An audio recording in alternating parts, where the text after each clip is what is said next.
integration cos inverse x whole square dx এবার cos inverse let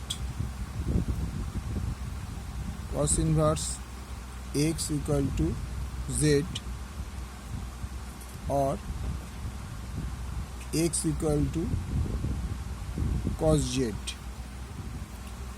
dx is equal to minus sin z dz.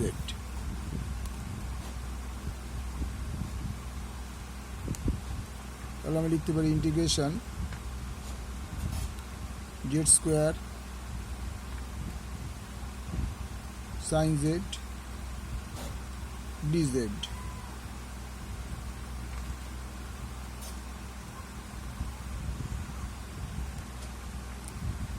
z square integration minus sin z dz minus integration 2z integration minus sin z dz dz. আর এখানে হয়ে যাবে Z স্কোয়ারটা Z square থাকবে, sign জেডটা minus sine জেডটা হয়ে যাবে কস Z minus 2টা বাইরে বেরিয়ে আসলে জেড কস জেড ডিজেড। তাহলে Z square cos z minus 2z integration cos z dz plus 2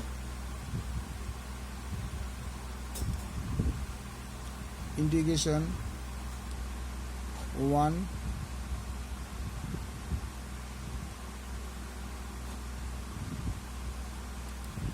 integration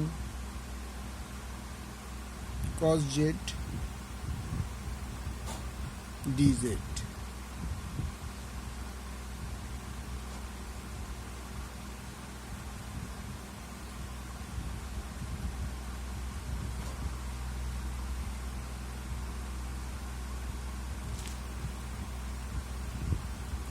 z square cos z 2z এখানে থাকবে, এর বদলে হয়ে যাবে মাইনাস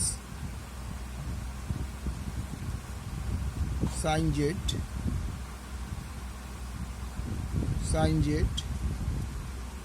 প্লাস 2 cos z এর বদলে ইন্টিগ্রেশন হয়ে যাবে sin z dz. z square cos z minus 2 z sin z sin z minus 2 cos z.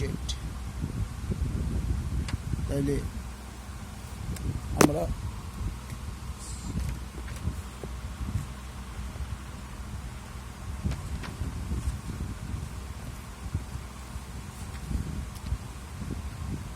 এখানে কি পেয়েছিলাম,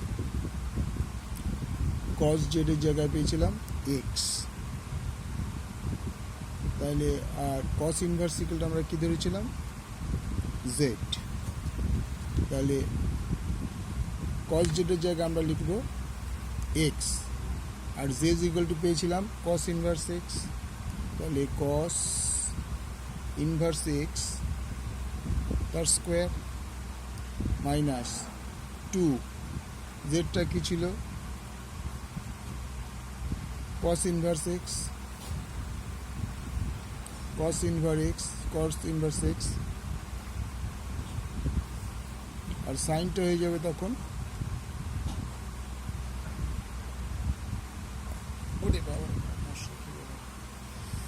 z স্কয়ার লিখলাম 2 sin z minus 2 x cos inverse x minus 2 cos inverse sign জেডের বদলে লেখা যায়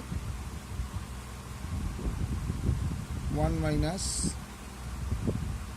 x square cos Z equal to কি পেয়েছিলাম x, তাহলে হয়ে গেল এটা মাইনাস 2x। তাহলে আমরা কি লিখতে পারি? সুতরাং integration 0 to 1 cos inverse x whole square equal to x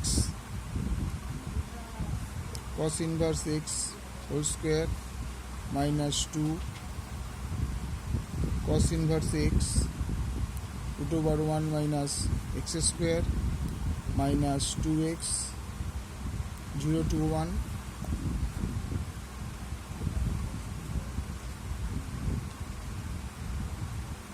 integration 1 into 0 minus 2 into 0 minus 2 minus 0 minus 2 into pi by 2 2 minus 0। এবার কি তাহলে এই 0 করলে কি তাই 0 হয়ে গেল, এটা হলো 0, এইটাও 0, এটা মাইনাস 2 মাইনাস এটা 0, এই দুই দিকে গেলে প্লাস পাই